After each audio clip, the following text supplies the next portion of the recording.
இந்த குரானே ஹதீஸும் பின்பற்றி தான் நடக்கிறோம்னு சொல்லி நான் நடந்துக்கிறேன், நீங்களே அதான் சொல்லிட்டு இருக்கீங்க. ஆனால் வந்து குரானுங்கிறது ஒரு புக்கு எப்படி வேணாலும் ரெஃபரன்ஸ் பண்ணிக்கலாம், அது எல்லாரும் தெரிஞ்சது. இந்த கூட்டத்தில் எத்தனை பேர் தெரியும் தெரியல. ஆனால் ஹதீஸுங்கிறது எத்தனை புக்கு, எவ்வளோ ரெஃபரன்ஸ் இருக்குது, எப்படி முடிக்கிறது, எங்கே கிடைக்கும், இந்த டீட்டெயில் எனக்கு தெரியல. இதை கேள்வி நிறைய பேருக்கு இருக்கும்னு நினைக்கிறேன், அதுக்கு பதில் சொல்லணும். அதாவது குரான் ஹதீஸ் தான் மார்க்குங்கிறதுல அவருக்கு நம்பிக்கை இருக்குது. அவர் என்ன கேட்குறாருன்னா, குரான் அந்த இருக்குன்னு காட்டிட்டு போயிடலாம், ஹதீஸ்னா இந்த இவ்வளோ தான் காட்ட எழுதா, எவ்வளோ கிதாபுகள் இருக்குது அம்புட்டு ஹதீஸையும் அப்படின்னு கேட்குறாங்க. அது உண்மை. குரான் ஹதீஸை பொறுத்த வரைக்கும் நீங்கள் எப்படி இந்த கேள்வி கேட்குறீங்களோ அந்த மாதிரி நிலையில் நாங்கள் கூட இருக்கிறோம். எல்லா விஷயம் நாங்கள் பார்த்துட்டு சொல்ல முடியுமா? முடியாது. பெரிய பெரிய இமாம்களும் அம்புட்டு ஹதீஸையும் பார்த்தாங்கன்னு சொல்ல முடியுமா? எல்லா குரான் வசனத்தையும் பார்த்தேன்னோட சொல்லிக்கொள்ள முடியும். குரானை பூரா முடிஞ்ச அளவுக்கு நினைஞ்சிருக்கிறோம், ஒன்றுக்கு ஒரு 25-30 தடவையாவது பார்த்துருப்போம், ஆய்வு கண்ணோட்டத்தோடு நாங்கள் சொல்ல முடியும். ஆனால் ஹதீஸில் வந்து இருக்கிற எல்லா ஹதீஸையும் பார்த்துட்டோன்னு யாருமே என்ன செய்ய முடியாது, சொல்ல முடியாது. நூல்களாக இருக்கிறது, நூல்களாக இருக்குது. சாஃப்ட்வேராக கூட இன்றைக்கி வந்து விட்டது. சாஃப்ட்வேரை போட்டால் எல்லா ஹதீஸ் நூல்களும் எடுத்து போடலாம். என்னென்ன ஹதீஸ் புக்கு இருக்கும் மொத்தம் லிஸ்ட்டே இருக்கிறது, அது எடுத்துடலாம், அது பிரச்சனை இல்லை. ஆனால் அந்த ஹதீஸுகளில் உள்ளதை எல்லாம் அனைத்தையும் பார்த்தவர்கள் யாராவது இருக்கிறோமான்னா கிடையாது. மக்கள் எப்படி இருக்கிறீங்களோ அனைத்தையும் பார்க்கலன்னு நீங்கள் இருக்கிறீங்கல்ல, அப்படித்தான் நாங்களும் அனைத்தையும் பார்க்கலன்னு தான் நாமளுமே இருக்கிறோம். யாருமே அப்படித்தான் இருக்கிறோம். உலகத்தில் அந்த காலம் இந்த காலம் வரைக்கும் அனைத்தையும் பார்த்தவர்களாக ஒருத்தருமே என்ன இல்லை, இருக்க கிடையாது.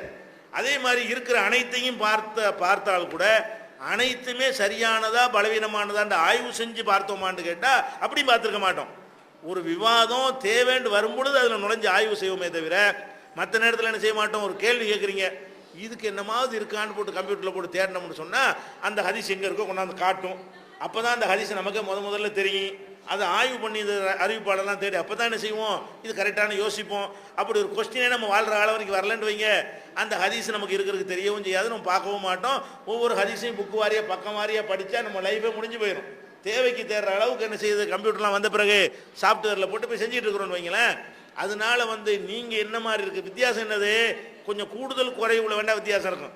எங்களுக்கு 10 தெரிஞ்சால் உங்களுக்கு வந்து 2 தெரியும்னு வேணா சொல்லிட்டு போகலாமே தவிர எங்களுக்கு 100 தெரியும்னு யாரும் சொல்ல இயலாது. எங்களுக்கு 100 தெரியாது, உங்களுக்கு 100 தெரியாது அப்படின்ற. இப்போ என்ன பிரச்சனை, ஹதீஸை பின்பற்றணும் என்று சொன்னால் எதில் உங்களுக்கு விவகாரம் வருதோ அதை தேடி ஹதீஸை பின்பற்றுங்க போதும். உங்களுக்கு விவகாரம் வராது அத்தனை பின்பற்ற அவசியம் கிடையாது. நாங்களே எப்படி பின்பற்றிட்டு இருக்கிறோம், எங்கள்கிட்ட எது பஞ்சாயத்தாக வருதோ எது பிரச்சனையாக வருதோ அப்போ அதுக்கு என்ன அர்த்தம் செய்யலாம், இதுக்கு என்ன மார்க்கத்தில் தீர்வு காணலான்னு தேடுவோம். அதுக்கு மெனக்கட்டு தேடிக்கிட்டு ஒருத்தர் கேள்வி கேட்கும் பொழுது என்ன செய்வோம், தேடி பார்ப்போம். தேடி பார்த்து தெரியும் பொழுது அப்போ பின்பற்றினா போதும். தெரிஞ்சு அனைத்தையும் யாரும் தெரிஞ்சிருக்க முடியாது. எதை அல்ல கேட்பான், உனக்கு சரியாக தெரிஞ்சு இருந்து என் பின்பற்றலை அப்படி தான் கேட்பான். அனைத்தையும் தெரிஞ்சு இருக்கிறேன்னு கேட்கவும் மாட்டாங்க. முடியாதவன் அல்ல கேட்பானா, லாயு கல்லிஃபுல்லாஹு நஃப்ஸன் இல்லா உஸாஹா, சக்திக்கு மீறி எந்த மனுஷனுக்கும் எல்லாம் கஷ்டம் கொடுக்க மாட்டான். அம்புட்டு ஹதீஸையும் எல்லாரும் தெரிஞ்சுக்கிட்டா எல்லாரும் இஸ்லாத்துட்டு போயிடுவோம். இஸ்லாத்தை எல்லா ஹதீஸும் தெரிஞ்சவன் தான் முஸ்லீம்னு சொன்னால் ஒரு முஸ்லீம் உலகத்தில் இருக்க மாட்டான். ஒரு ஆள் கூட எல்லா ஹதீஸும் தெரியாது, இன்னைக்கும் தெரியாது அன்னைக்கும் தெரியாது. ரசூலுல்லாஹ் காலத்திலிருந்து கியாமத் நாள் வரைக்கும் அனைத்து ஹதீஸும் தெரிஞ்ச ஒரு ஆள் உலகத்தில் வாழ்ந்ததே கிடையாது. அப்போ ஒருத்தருக்குமே எல்லாம் தெரிஞ்சது இல்லைன்னு விளங்கி போச்சா இல்லையா? அதனால் நீங்கள் என்ன விளங்கிக்கிறேன், குரான் உங்களுக்கு அப்படி பாதுகாக்கப்பட்டிருக்கா அதை கரெக்டாக அதை ரிசர்ச் பண்ணி எடுத்துக்கிறங்க.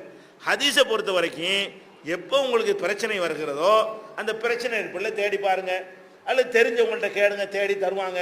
தேடி தந்ததில் அவங்க சொல்லக்கூடிய கருத்து இருக்கா நீங்கள் சிந்திக்கலாம். தேடத்தான் உங்களுக்கு தெரியாத தவிர தேடி தந்ததில் அந்த கருத்து இருக்குதா. நான் ஒரு ஹதீஸ் சொல்லிவிட்டு இல்லாத கருத்தை நான் சொல்கிறேன்னு நீங்கள் கண்டுபிடிச்சிடலாம். இந்த ஹதீஸ் என்ன சொல்லுது, இவர் வேற ஒன்று சொல்கிறாருன்னு கண்டுபிடிச்சிடலாம். ஹதீஸில் உள்ளதை சொன்னால் நீங்கள் புரிஞ்சுக்கிடலாம், இல்லாத சொன்னால் நீங்கள் புரிஞ்சுக்கிடலாம். அந்த மாதிரி நீங்கள் செஞ்சாலேயே போதும்.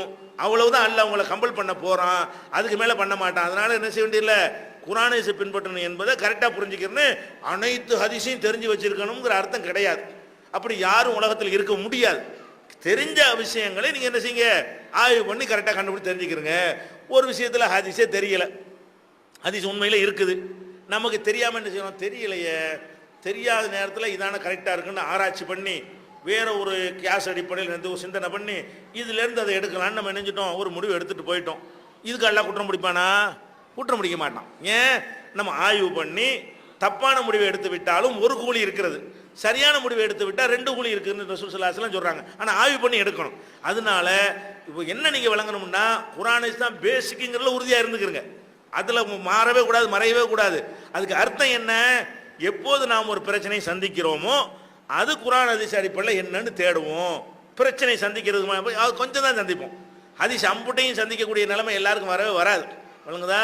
எதுக்கு பிரச்சனை வருதோ சந்திங்க, அதுக்குள்ள ஹதீஸை தேடுங்க, தேட தெரிஞ்சவங்கள்ட்ட கேளுங்க, எடுத்துற விஷயத்துக்கு அர்த்தத்தை பாருங்க, அந்த ஆய்வுக்கு இந்த பொருத்தம் இருந்தால் ஏற்றுக்கிட்டு போங்க. தப்பாக சொன்னாங்கன்னா இது இல்லை நீங்களா செஞ்சு பார்த்து முடிவெடுங்க. இதில் பேசு குரானை இருக்கணும். அந்த முடிவு எப்படி இருக்கணும்? குரானில் பார்த்தோம், ஹதீஸில் பார்த்தோம், இது கிடைக்கல, இப்போ நம்மளா ஒரு ஆராய்ச்சி பண்ணி எடுத்துக்கிடுவோம். உங்கள் மார்க் நிறைய மீறாமல் ஆய்வுல குறைய வைக்காம அப்படின்னு நடந்து கொண்டா போதும். அதனால குரானை பின்பற்றி என்ன விளங்கிடக்கூடாது, பயங்கரமான விஷயம் சொல்றாங்க, எவனுக்காச்சும் ஹதீஸ் மட்டும் தெரியுமா இப்படின்லாம் வந்து கேட்பார்கள். ஏன் எங்களுக்கு தெரியாதுங்கிற மாதிரி அப்படி சொல்ல முடியும்? அதுக்கு அர்த்தமே என்ன? தெரிஞ்ச அளவுக்கு குரானை பின்பற்றுங்க, அவ்வளவுதான். எல்லாம் தெரிஞ்சவங்க யாரும் கிடையாது.